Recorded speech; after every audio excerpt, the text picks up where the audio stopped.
temple is built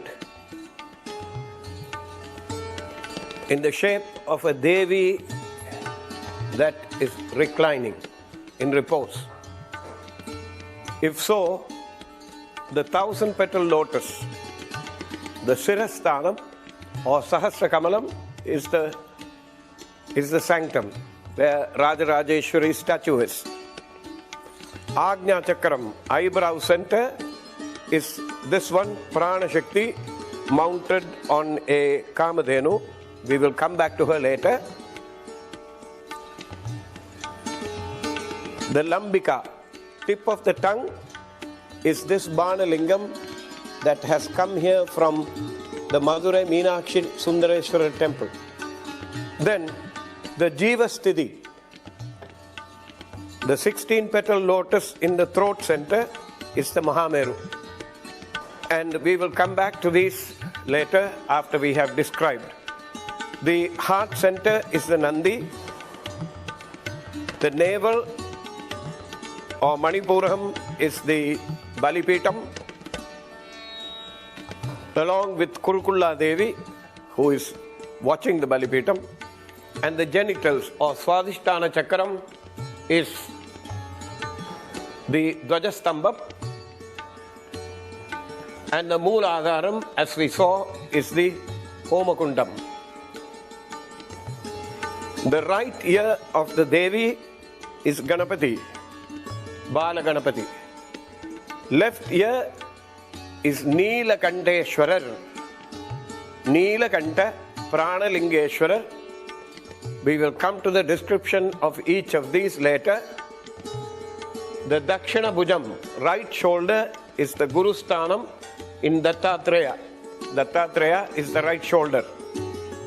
Left shoulder, Vama Bhujam, is Shiva Nataraja, along with the four great ones, Nalvar, who are there, along with the Nandi and Balipeetam. Location of the stomach is the Navagrahas, the 9 planetary forces that are there. Kati, waist, is Ardhanarishwara in that location. Dakshina Uru, right thigh, is the Utsava Murti of Sri Rajarajeswari. And the Vama Padam, Vama Uru, is Bhairava. And these are the Utsava Murtis that are there in the temple.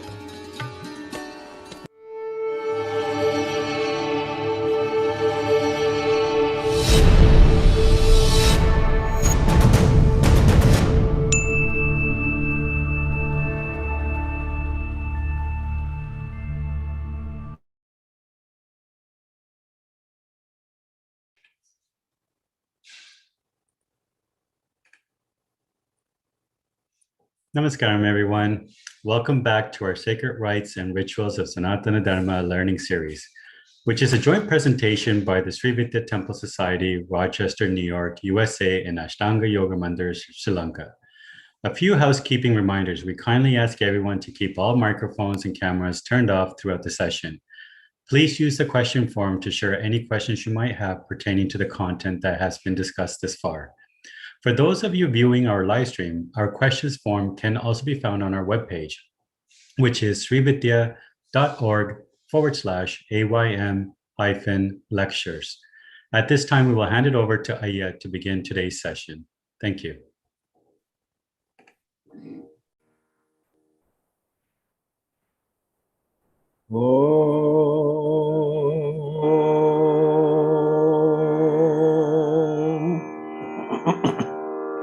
Ganana antva ganapatikam havamahe kavim kavinamupavatsadastamam jayashtarajam brahmanam brahmanaspada anasrinman udibitsidhasadanam Om Sri Mahaganadipataye Namaha Sri Gurubhyo Namaha Harihi Om. My humble pranams to my esteemed Guruji, Srila Sri Amritanandananda Saraswati of Devi from India. I prostrate before him and humbly request that he sit on my open heart lotus and speak through me. We started talking about Uttara Kriyas, that is, rituals connected with death. Now, I need to remind you that this particular series at this juncture has been designed specifically with the COVID-19 in mind. The virus is rampant in the subcontinent with a very strong variant called the Delta variant.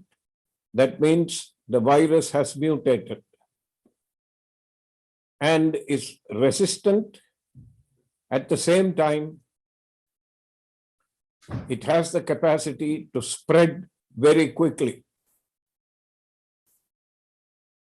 When this happens, with the health facilities, hospitals, clinics, whatever, medical facilities have been overwhelmed.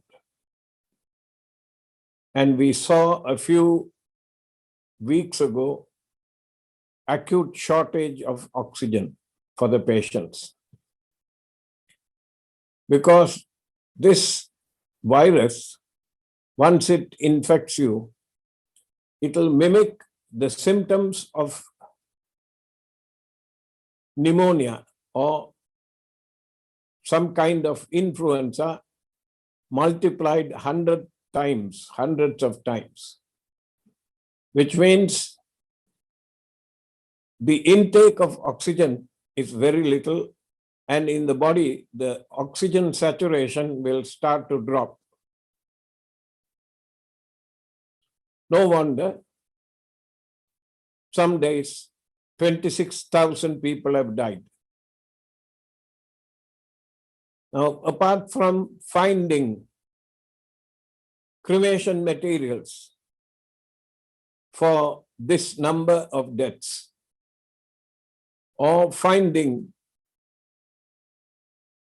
accommodation in gas-fired or electric crematoria, all of these facilities have got overwhelmed. Firewood is scarce, room for cremation. The cemeteries are overflowing with queues miles long outside, waiting for a turn to come inside. The Uttara Kriyas that need to be done before the cremation can take place, it is impossible because no priest will show up for fear that they might contract the disease. And in many instances, the near and dear, maybe 1 or 2 persons will be permitted to be with the body, and they are waiting for an opening to take the body into the crematorium and get it burnt. And in many cases, because the gas-fired crematoria have been running 24 hours a day, some of them are broken down and melted. The furnaces, the brickwork outside has melted. Now, the rituals that I am going to describe are designed exactly for such a situation where a priest cannot be brought to that place, let alone bring implements and ingredients and stuff that are needed, normally needed for a cremation. So the eldest son, as it is in most cases in India, in Sri Lanka, if the father dies, the oldest son, if the mother dies, the youngest son has to perform the rituals. 2 people will be allowed, sometimes rarely 3 or 4 people. So while you're waiting, you can chant and perform the rituals that we are about to describe to you. When you know death is about to occur. Now, if it occurs inside the intensive care unit in a hospital, ICU, you cannot be present there. So those rituals are fallen by the wayside. But if it happens at home, the Shastra says the eldest son must place the deceased or the person who is about to breathe his last on his lap and pour a little quantity of milk and Ganga Jal, Ganga water. If that is not possible, now when the eldest son is sitting there, imagine a COVID patient on his lap and is struggling for breath, the germs are going to go right into the son's body. So instead of one death, there may be several in the family. In rural areas, they don't understand this, or they have not had the exposure to learn what it is like in such cases. Normally, in a house where the old person or young person or whatever is about to pass on, they will sing Tiruvachakam. If it is a Vaishnavite household, they will be reading from Garuda Purana. Once it has been established, the reason why Shiva Puranam, Tiruvachakam, all these things are being chanted is so that if the one that is about to pass on is able to hear, he will hear the divine names of the Lord. And it is an attempt to keep the Jiva Shakti, the consciousness, above the navel. The life can leave the body through one of the 9 openings and go through the eyes, through the ears, through the nostrils, through the mouth, and so on and so forth. The belief is that if the life goes through something that is above the navel,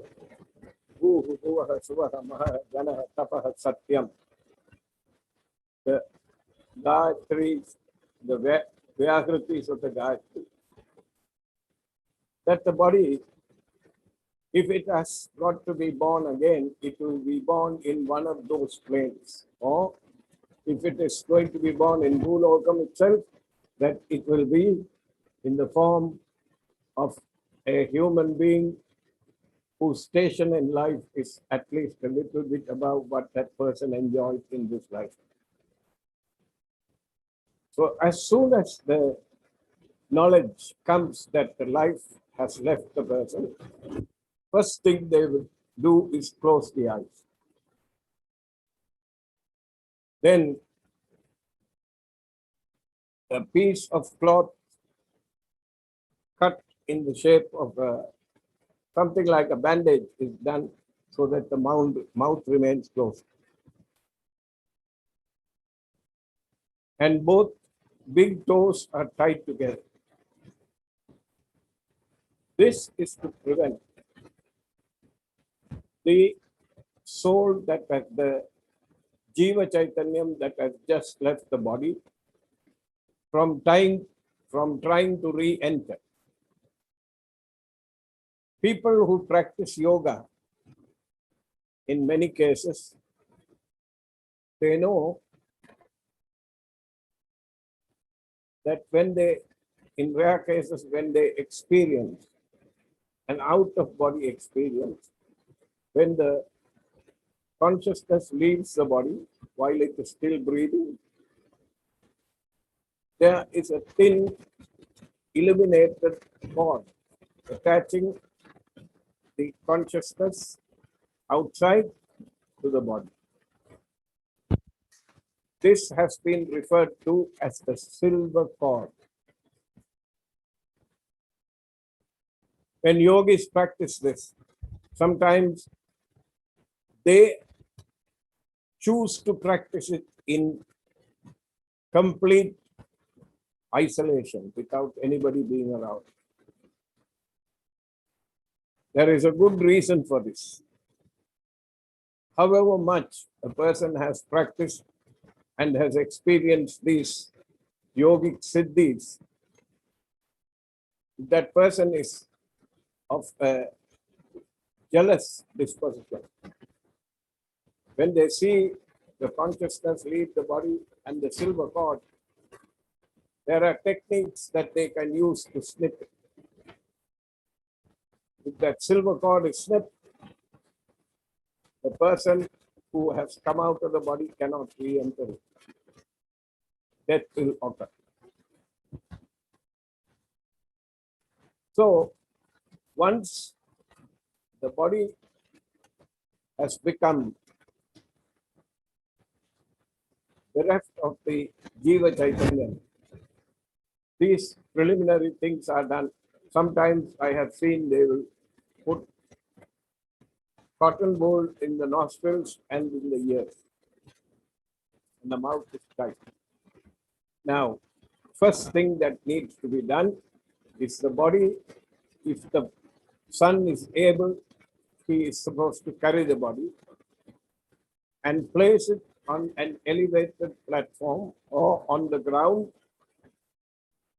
with the head of the deceased pointing to the south.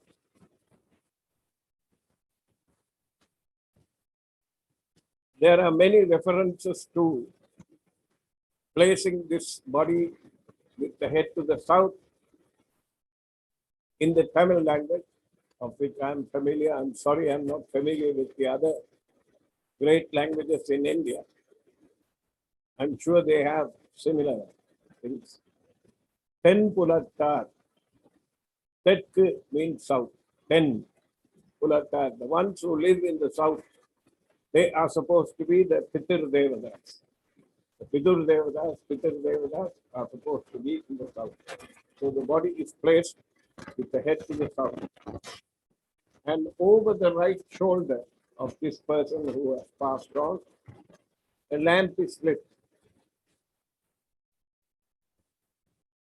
with one wick.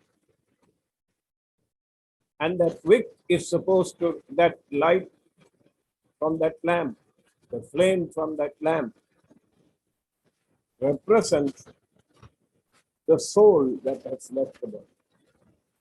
And this lamp is supposed to be kept lit for until the body has been disposed of, and the 12 days of pujas going on in the house. Throughout the time this is supposed to be lit. It will not leave with the body. Then, in normal circumstances, most houses, the body is taken out to the back of the house and made to sit on a bench, and the relatives will be holding it. Water is poured from the back side. That is why when we do Abhishekam in the temple, I always say, come in front of the Meru and pour the water. You don't pour the water, when you turn from the Devi, the Meru's back is towards you. You do not do that. You have to come around and then pour the. So This rite is called Preta Snanam, bathing of the dead body. And the leftovers after sesame seed oil has been extracted from this thing, and what remains is called arapu. That is placed on the person, on the dead body's head, and only people who have blood connections with that person will be allowed to do that. And these are now you can see, if a COVID death happens, the moment the news passes, or the news is intimated to the local authorities, they will come and wrap the body so that nothing leaves. There is no contamination. And I am told in several villages that are, in the subcontinent, the authorities will come and take the body. No questions. The relatives have no right to say anything, because they are looking after the rest of the public and they are afraid that the disease can spread. They will take the body, and you can imagine in a village of say 15,000, if there are 1,000 people who are suffering from COVID and 500 people die, what will they do with this? There's no time to do anything. So the authorities will come, collect the body, take it. And that's the last you will see of it. There's no time to perform any rituals, nothing, not even the lamp. And it will be taken and piled along with other people who have died of COVID, and they will clear the area and set fire. This is the present condition, the situation that we find ourselves in. In 1 year's time, a microscopic organism has turned the entire world upside down. All the intelligence, all the discoveries, all the new inventions, they stand nothing in front of this. So let's continue. Let us say the person has died of natural causes other than COVID. And you have to certify to the local authorities, you have to produce a certificate from a competent authority to say that this person did not die of COVID. Otherwise, the body is gone, they take. Now, I noticed in some cases, at least in Tamil Nadu, when the lamp has been lit over the right shoulder and it is burning, they'll break a coconut and put some bananas and betel leaves and put it there. None of that can be consumed. Now, the body is bathed, Preta Snanam. And the people who have to come and place that stuff, Arapu it is called, and bathe the person. After the bathing is done, the next step is called Preta Langaram.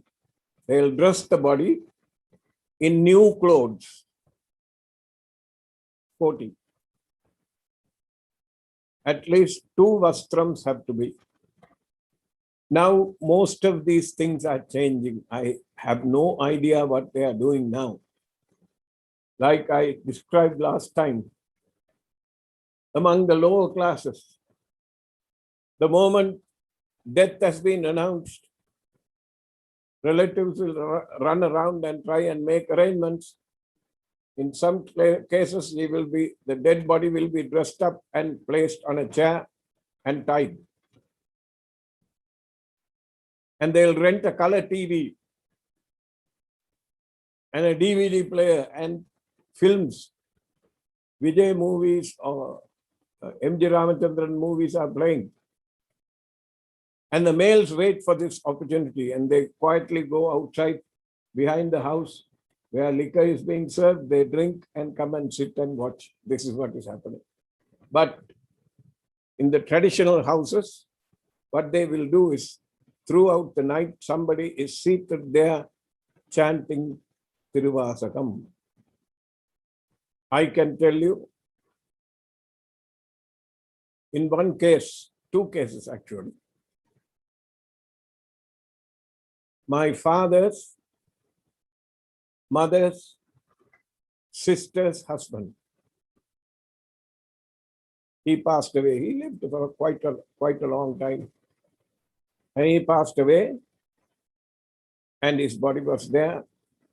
And my sister sent a telegram to Jaffna asking me to come, so I came. I remember sitting there and throughout the night singing Tiruvasam. And in another case, again, a relative of my sister's husband, who we all knew very well, she passed on. She passed away while she was carrying. And this was in the upcountry. And I came, I was asked to come. I sat and sang Tiruvasam for, I can't remember now how many hours, but that happened. That is what should happen. Because if the Tiruvasam is sung properly, the pain you will not feel. The sadness will be there, but the pain of the separation will be lessened. Then, back home, very rarely will a Brahmin priest come and perform the last rituals when the body is there. There's a whole class of people. Now I have noticed from the time I was 10, 15, 11, 12 years old to the time I was about 35, 40 years old, several changes took place even in that kind of a hierarchy. A whole class of Brahmins developed because they saw an opportunity to make a living. And their job is only cremations, only the last rituals done when the body is there with the relatives. That is their job. Back home, there are priests who are called Saiva Kurukal. That means they do not have the Yajnapavitam, but they are devotees of Siva. And these are people who supposedly perform Shiva Puja every day in their house. That's how it started. And these people will come. They are called Saiva Kurukal.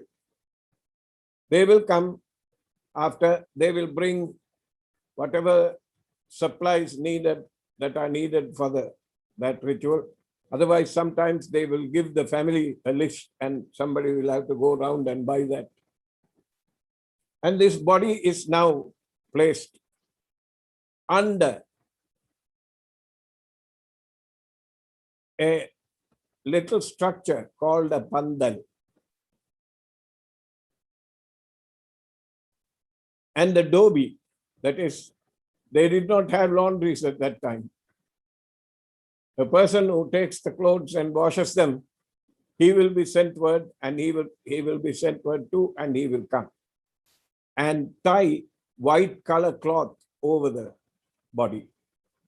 In the four corners, there will be stakes running down into the ground. Underneath that, the body will be laid.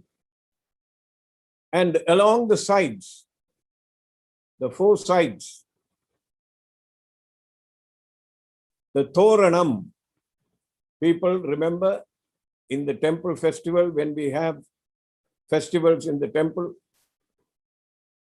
the young leaves of a coconut are brought, cut, and woven like this, with the sharp edges, 2 or 3 of them, it will be shown to point downwards.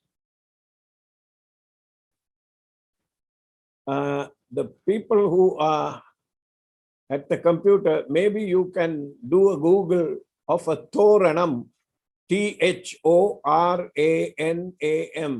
Thoranam, and show the people while I'm talking. This is the decoration around the body. The Thoranam, in the case of if the death has happened, the pointed edges are pointed upwards.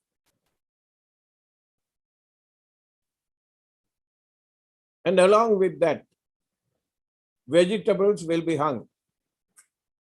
There will be brinjals, there will be eggplant hanging. There may be bunches of kira, green stuff hanging. Podalanga hanging, that is snake gourd. Sometimes pavakai, pitagod will be hanging.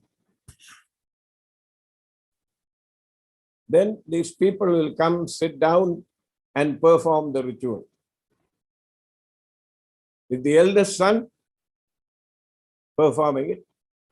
Sometimes I have seen, if there are 4 brothers or 5 brothers, all 5 brothers will perform and participate in the ritual.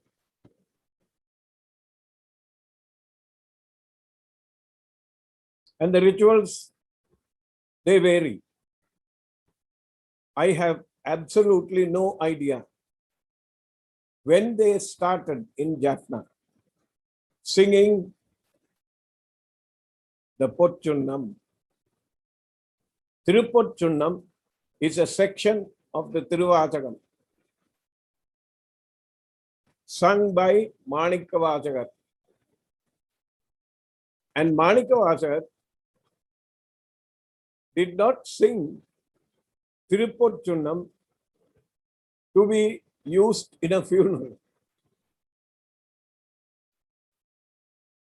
The Ashtagandham, the Ashta, whatever that is there at the base of a statue. Now you look at the Thoranam here, the one on the left. The one on the left is for auspicious occasion. The one on the right is for inauspicious occasion. And in between these Thoranams, the vegetables will be hanging. And if there are, say the person who has died does not have any blood relatives or close relatives who can cry for him, they think that it is a great thing for people to cry. So they rent people to come and sit and cry.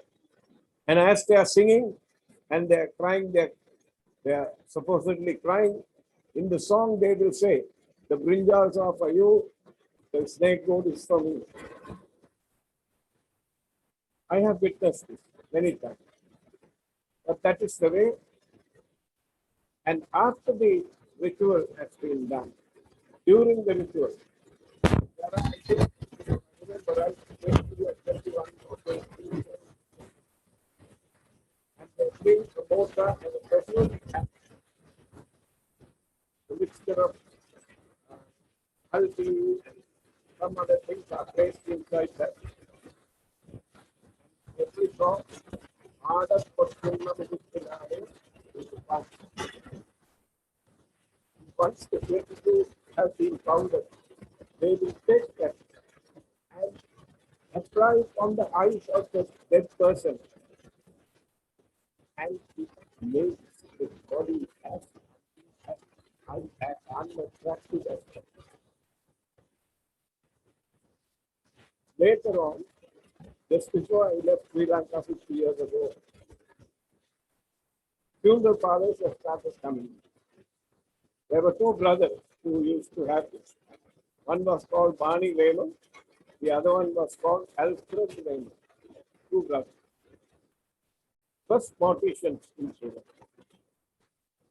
They refined this a little bit.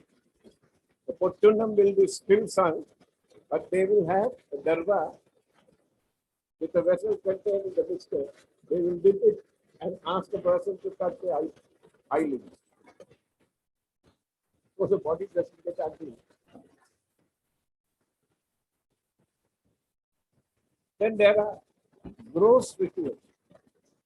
If the wife is there of the dead person, the Tirumangalyam that he had tied around the neck, she is supposed to take it out in public and place it on the chest of the dead person. Somehow, this never sat well with me. I hated it. Because here is a lady who has just lost her mate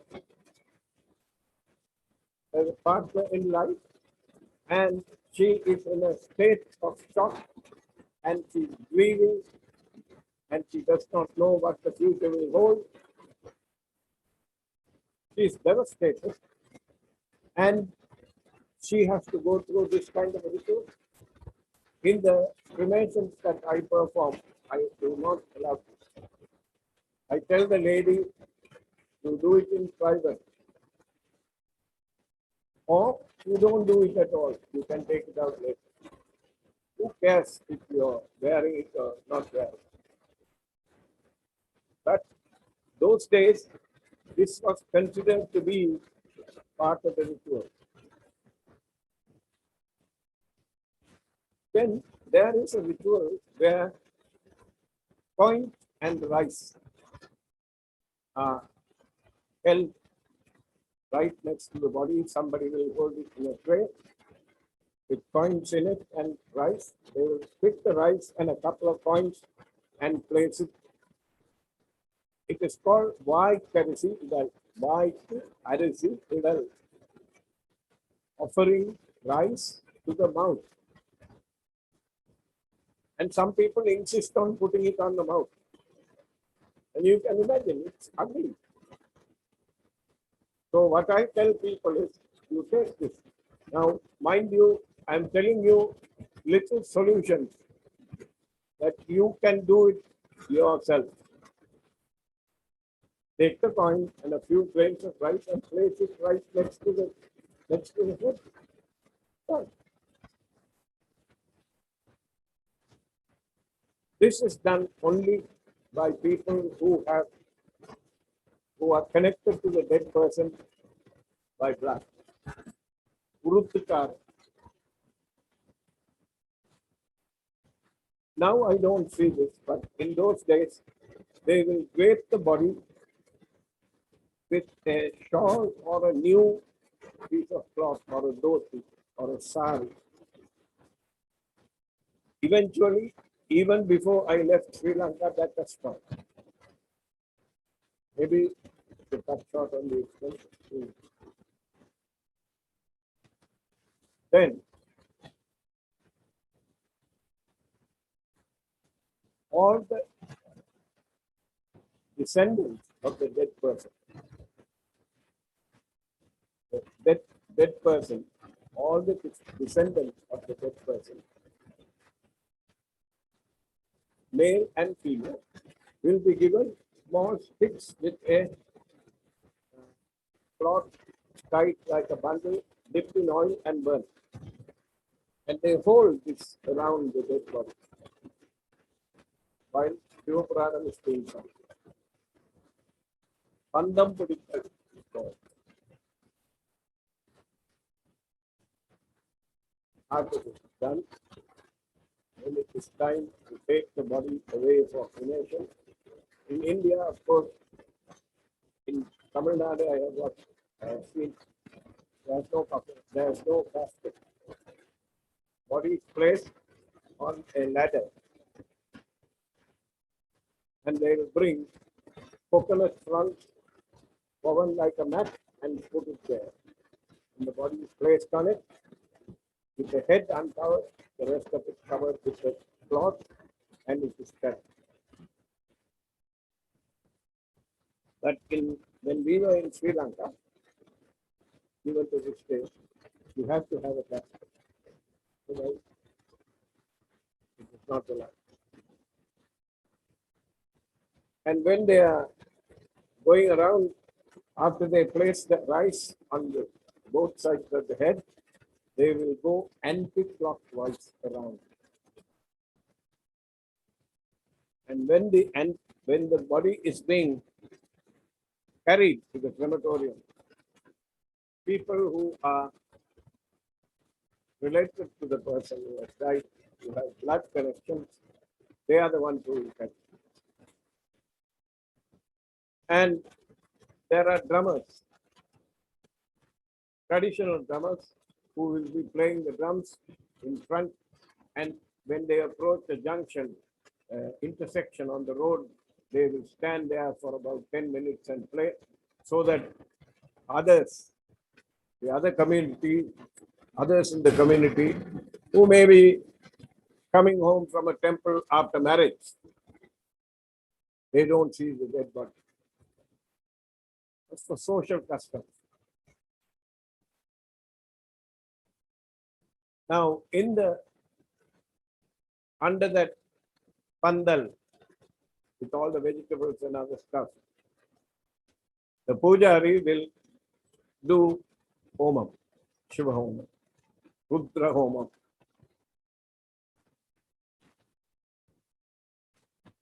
And flame from that is carried in an earthenware pot along with the kolli kudam. There is a pot there with a coconut upside down, earthenware coconut. The eldest son is supposed to carry that and carry this fire from the house. Now you tell me, in Canada, in other places, sometimes the funeral home is here, the crematorium is 20 miles away. How would you carry this in the hearse? They won't let you. So we have learned to adjust. They'll take a sandalwood stick, a sandalwood piece, and it is burnt in the fire, and that fire is taken. Sometimes, if the distance is too much, by the time they reach there, the sandalwood stick has burnt, it has gone out. What can you do? You have to learn to adjust and accommodate.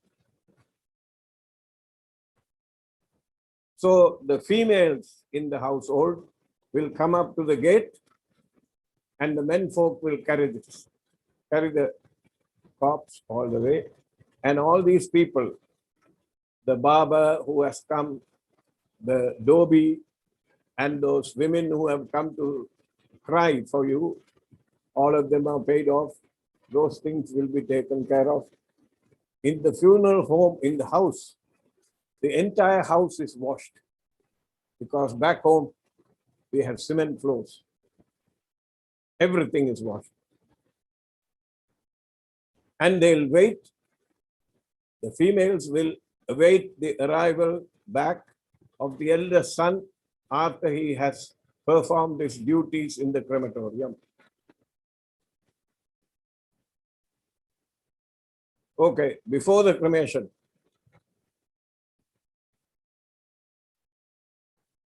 the son will carry that pot and walk anti-clockwise around the bier, carrying that sandalwood stick with the fire. Every time he completes one round, somebody with a sharp knife, it is called kokkachatam, one shot on that, on the pot, and the water will flow. Usually it is the barber or some such person who will do that. And they will take the water and sprinkle it on the body. Remember, the body is now outside. Outside cremations are allowed even to this day in India and Sri Lanka. So 3 times we will go, 3 times that this thing will be there. That is to denote the Brahma Granthi, Vishnu Granthi, Rudra Granthi, whatever blockages that are there have been taken out. And the water inside that pot is considered to be the sum total of the attachments of the person to different individuals, son, daughter, daughter-in-law, granddaughter, great-granddaughter, like that. The person who is carrying the pot, which is the eldest son usually, he is directed without turning back to place that fire, the sandalwood piece of wood with the ember on it, on the chest of the dead person.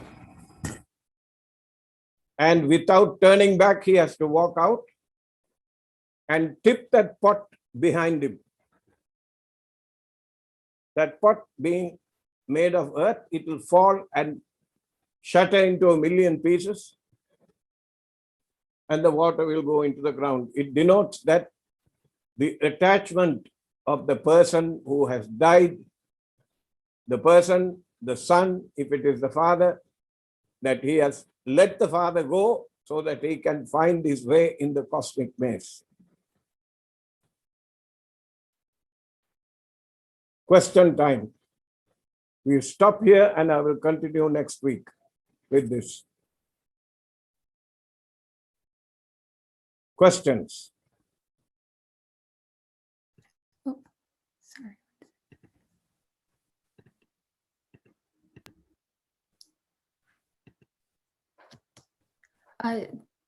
Sorry. The first question is, do we only chant Tiruvashakam, not only and not any of the other Tirumura during this period?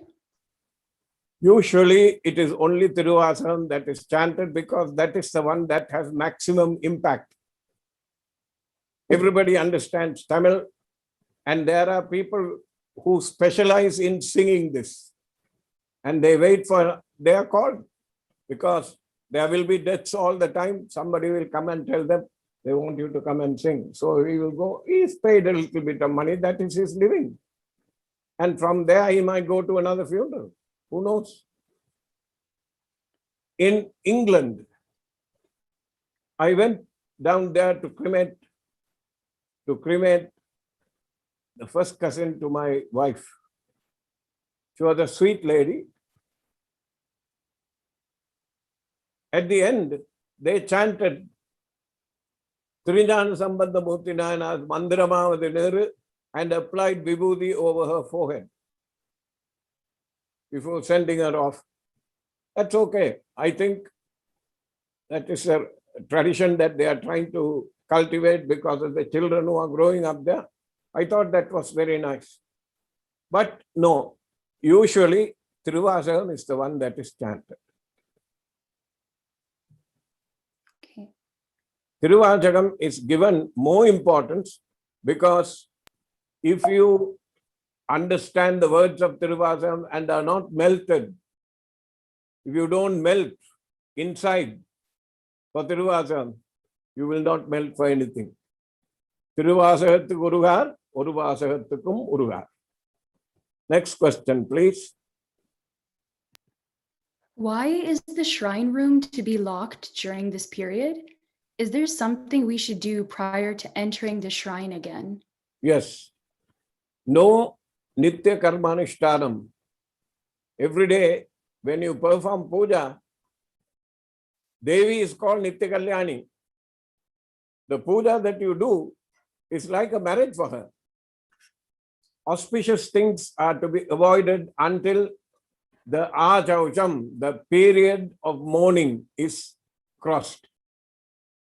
And you should do Punyaka Vachanam in the house. For that, if you go and ask for a Brahmin priest, he will come because it is income for him. And he will come and place a kalasam and chant Bhavamana Suktam. He will sometimes chant Veda Suktam and all those things, and then sprinkle it around the house and purify it. Then he will say, open the shrine today and do the puja. Back home, when my father passed away, I remember, it is fashionable to have pictures of relatives and other things in the house. Before the body comes home, they will turn everything the back side.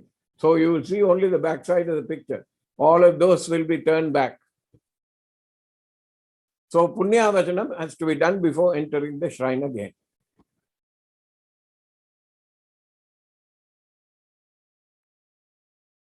This ceremony is called Subham In the case of Brahmins, usually it is done for 12 days, 11 days, and the 12th day is Subham. Some people say it is 12 days and the 13th day is Subham. Other people who are non-Brahmins but pure vegetarians, 16th day it is done. Still others, 21 days. If in the death house, the house where the death occurred, they are non-vegetarians, 31st day it is done. No cooking in the house. Upwards. So imagine, for 31 days, you are dependent on your extended family, your friends, your relatives, who will cook and bring the food and make sure that you eat. And when they go back home, if it is still in Achavacham, they have to bathe, just like they went for a cremation. Next question. If you cannot cremate the body on the same day, sometimes it may take a week, which day do you start the count for Todaku and other rituals? This is a complicated question because this kind of situation never arises in India. At the worst, let us say rural India, okay? What will happen? The body is there and let us say the son is working in Delhi. He has to come. It will take one day, they will wait. But within that one day, the body would have started deteriorating and decomposing at an accelerated rate. So, if there are no possible facilities, they will cover the body, the sides of the body and over the stomach with ice. These days, there is a glass case that they will bring with a refrigerator motor underneath, and they'll set the temperature for 40 degrees or 35 degrees, and the body is kept cooled. So, Todaku, in cases like that, should start from the time the body has been cremated. But you will notice that in practicality, the people who come, the other outsiders, they will start to observe the Todaku from the first day, from the day the person died. If it is in India, if he dies today, before evening he will be cremated. So it starts on that day. In this part of the world, would it be from the day the person passed or day of cremation? So now you see, if the body is going to be released to the relatives, like it happens in England very often, after 1 week or 2 days or 10 days, then what happens? Then the 12-day period rule will be extended. The 12-day period of Todaku will be extended. It won't be 12 days. It will be the death occurring plus number of days it took to cremate. So let us say they gave the body 10 days after death. So already 10 days have passed. If you observe the 12-day rule, in 2 days, Achavacham goes away. That's not there. So it is still got to be 12 days. So 12 and 10, 22 days of Achavacham you have to wear. Now this is this is a price that we pay for living away from home. And you have to adjust, accommodate, and do the thing. Next question. Is there a reason why women are not allowed to go into a crematorium? This is a complicated question, but I'll try to answer it in. Usually, in the crematorium, not a gas crematorium or an electric crematorium, when the body is taken outside, firewood is there, placed one on top of the other, pieces of firewood logs, the length of about 6 feet to a height of about 2.5 to 3 feet. And the body is placed on it. If you are taken in a casket, they'll break the casket, lift your body and place it. And in a place like Andhra, they'll strip the body of all clothing. Nothing is there. So there's one reason why the ladies are not taken, not allowed to go there. If it is a female, they won't take the clothes off. But if it's a male, they'll completely strip. Number two, ladies are very sensitive. And if they have lost a loved one, they will be in a state of mourning and they will be in a state of distress. They won't know what they are doing. You do not want to subject them to scenes of gory. One reason, because the body is now on top of the bier and the fire is from underneath. They set fire to the thing. When the body is burning, the sinews and the nerves and everything will contract and the body will rise up like this. If you are flat, you will sit up. And people that can be a shock. And sometimes the Vattiyan, when the body is burning, he will hit on the skull to crack it open so that the methane gas and other things that are there will go outside. When the body, always they set fire at the heart and the body cavity beneath it, the coelomic cavity, the body cavity is full of liquid. Body fluid will collect there. And when the first rupture happens, there's gas build up there that will go up like a Roman candle, going up like that. And it is horrible to look at.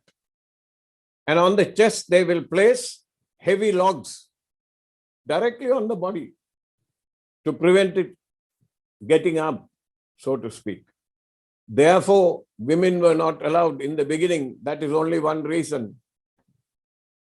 Ask me the same question next week. I will give you a detailed answer. Thank you very much.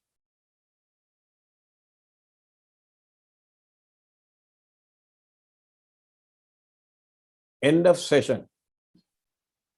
Thank you, Ayya.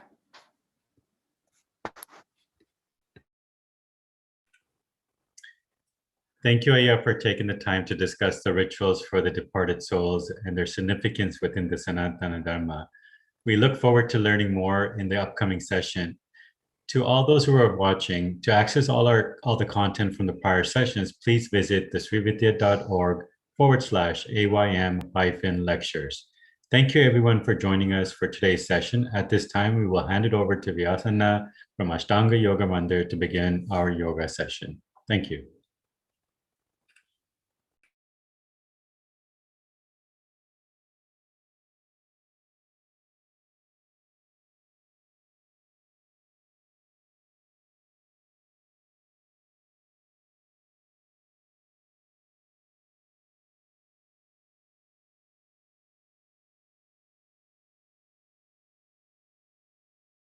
Greetings and pranams to Haranaya and all the devotees and members of the Sri Vidya Temple and members of the Ashtanga Yoga Mandir and all the viewers through the Facebook or the YouTube.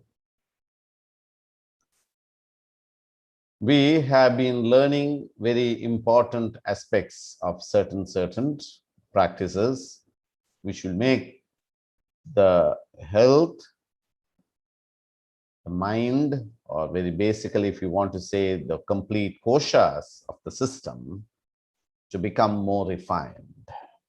The basic idea of the whole practices of the yoga practices is to ensure that you refine your totality. That is what is important. So you will see in the Sanatana Dharma, there are various approaches which is done.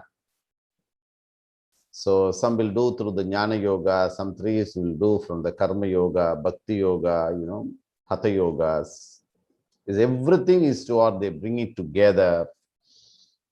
The Sri Vidya Sadhana, all the rituals, the Karma Kandas, is all done is to ensure that there is a complete refinement.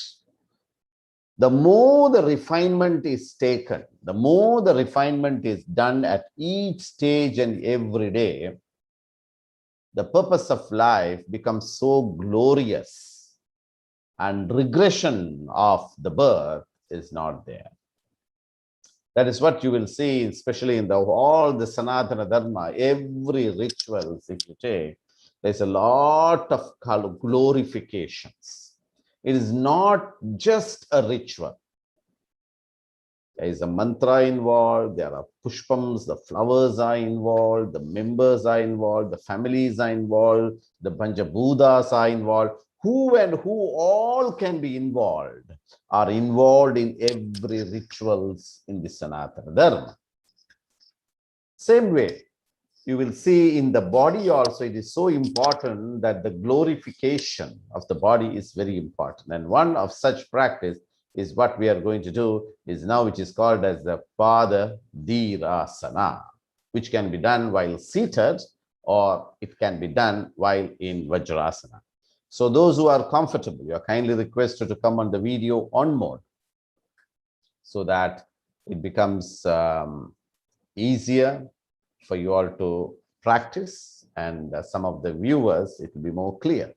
So this practice of Pada Dhirasana is generally done in the seated position, as now all of you are very familiar with the Padmasana, Vajrasana, Sukhasana, Swastikasana, Shadrahasana. Like that, there are various asanas, and one of the most important thing what we do, this Pada Dhirasana, is basically we do it in the Vajrasana. And then what you do is you take your right palm, keep it under the left armpit, and the left palm under the right armpit. And then once you come into this position, you will start doing the Dirgha Swasa. So what is basically Dirgha Swasa is that you try to take a deep inhalation, 9 to 12 counts. So the upper part of the chest, the middle part, the lower abdominal region, mostly up to the navel region, starts expanding and then it contracts. So you have already learned the technique of Dirgha Swasa. So in Dirgha Swasa, what we do, if ever you want to manage the blood pressure, or if ever you want to manage the conditions of frequent inflammation, or if ever you want to manage something which is called as the body aches and pains, Dirgha Swasa is one of the most important practice. That is the primary practice before you go into any of the yoga practices. So like how you keep it, you take a deep breath. Same way, you keep your hands in this position and then you take a deep breath. When you take a deep breath, according to the level of the breath, you will raise the elbows up or the hands up and then you bring it down. So for example, if you feel my breath is like this, then I stop here and then I take it down. If I'm able to do more. So your breath is well understood in that whole process. And then sometimes you will see some people are able to do it.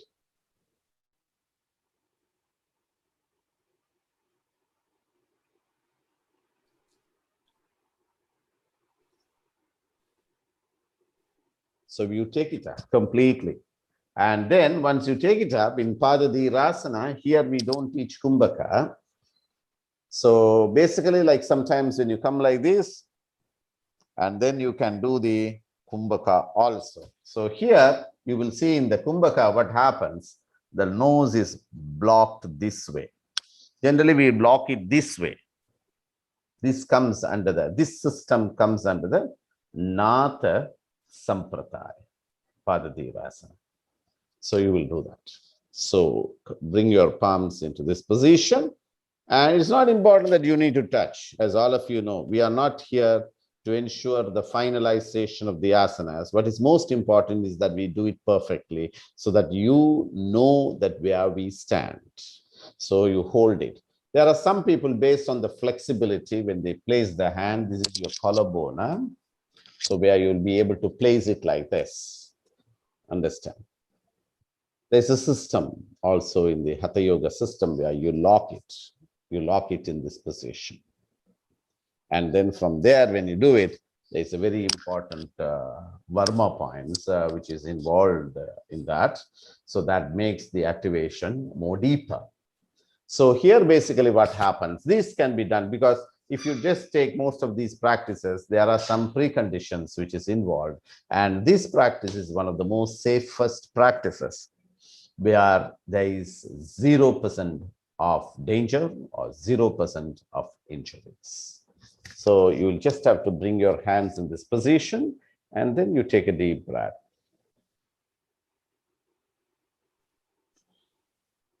The grip here should not come out. That is why we lock it here and then come down. So in the initial stages, we start to do. So from here to here, it is 180 degrees. This is the, so always when you start, as most of you who are demonstrating here are yoga practitioners, you need to start with 30, 30, 30, 30, 30. That's how it has been done. So if from here, 30 degrees, breathe out. So each of these 30 degrees, you need to do 3 rounds. If you are Hatha Yogis, if you have any health concerns, then you will have to do 5 rounds of each. Then after that, we go into the 60. All of you start doing it. Take a deep breath, breathe out, relax. Breathe in, breathe out. Breathe in, breathe out. And then you will come into 90 degrees. When we take the positions, 90. And then from there, you go into 120. Breathing is important. Relax. And then from there, you go into 150. And then you will slowly go into 180.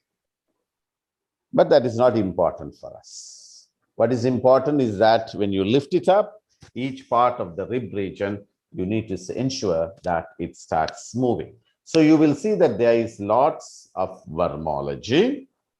So this is an asana which is related, which is a asana, Padadhirasana, asana, which improves the pranayama. That is what is most of the important aspects in this whole process. And you will see the pressure under both the armpits help us to open the nostrils. So sometimes, we have right nostril is more blocked. Generally, one nose is blocked, but it is sometimes for some people it is more blocked. When you say more blocked, that means there is a specific duration where it changes. ஒரு நாளிகையில மாற வேண்டும் 20 நிமிடத்துக்குள்ளே அது மாறும். But when that doesn't take place, then this technique is generally used in the yoga therapy. So that it happens in this position like this. Slowly you will start to do the whole process in such a way so that helps you.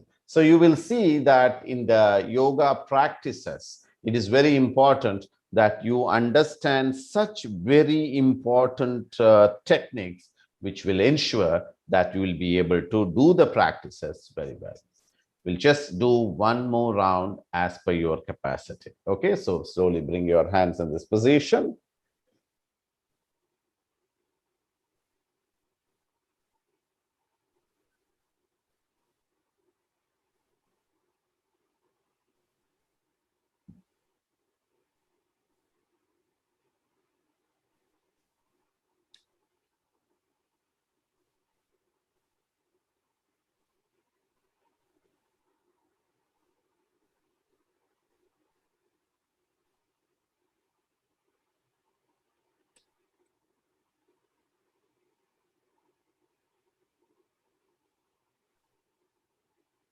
relax. So you will see that nearly you will do 18 times.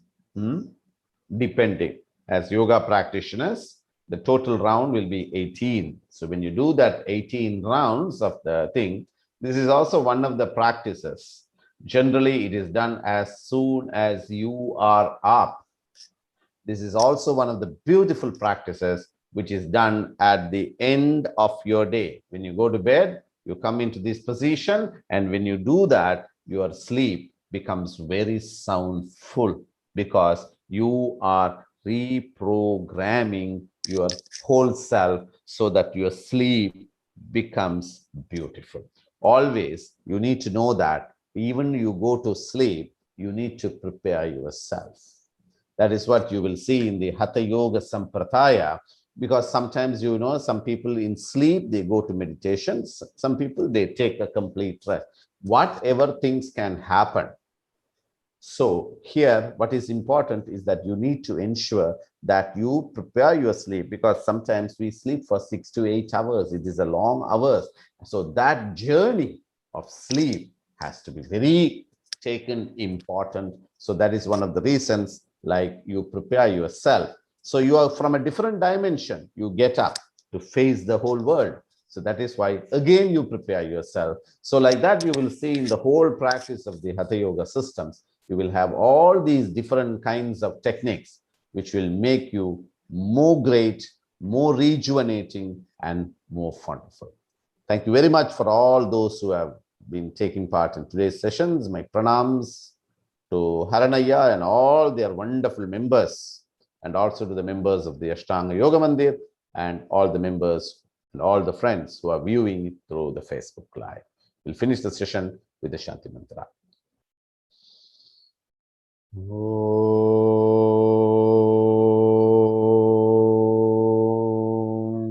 Shanti Shanti Shanti.